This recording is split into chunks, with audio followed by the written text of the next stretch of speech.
अपना भारत मोर्चा के संस्थापक अशोक तंवर एक बार फिर कांग्रेस, बीजेपी और जेजेपी पर हमलावर नजर आए। उन्होंने कई मुद्दों पर बीजेपी और जेजेपी को घेरा और निशाना साधा।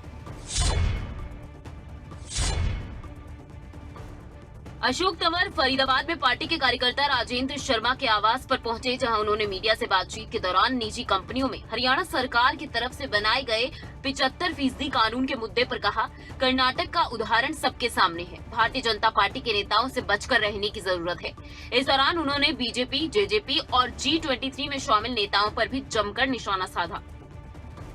जो हमारे मुद्दे हैं अपना भारत मोर्चे के, उनको हम उठाने का काम करेंगे। ये जो G23 है, जिनको गद्दार 23 बोल रहे हैं, उनकी तो असलियत सबके सामने आ चुकी है और अभी बहुत कुछ आने बाकी है। तो इसलिए उनकी चर्चा हम छोड़ें, हम तो अपना पॉजिटिव और जो इस समय देश के ज्वलंत मुद्दे हैं उसको उठाने का काम करें। अपना भारत मोर्चा बनाने के बाद अशोक तंवर कांग्रेस, बीजेपी और जेजेपी के नेताओं पर लगातार हमलावर हैं। उन्होंने कहा, G23 का मतलब है गद्दार 23, जिनकी हकीकत सबके सामने आ चुकी है और अभी बहुत कुछ सामने आना बाकी है।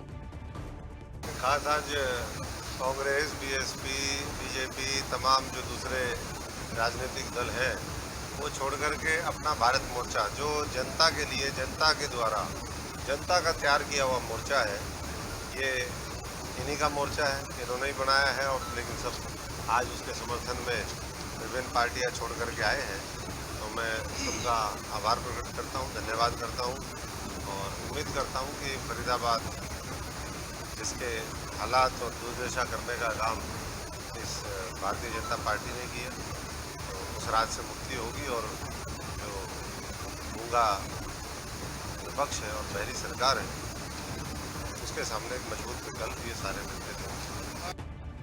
साथ ही अशोक तंवर ने कहा कि अपना भारत मोर्चा जनता के द्वारा जनता के लिए बनाया गया मोर्चा है और ये देश की राजनीति को बदलने का काम करेगा। उन्होंने कहा कि बड़ी संख्या में लोग पार्टियों को छोड़कर अपना भारत मोर्चा से जुड़ रहे हैं, जो बताता है कि लोग एक वैकल्पिक व्यवस्था चाहते हैं। बीजेपी, जेजेपी पर सवाल उठाने के साथ साथ अशोक तंवर ने कानून व्यवस्था और फरीदाबाद की दुर्दशा पर भी सवाल उठाए।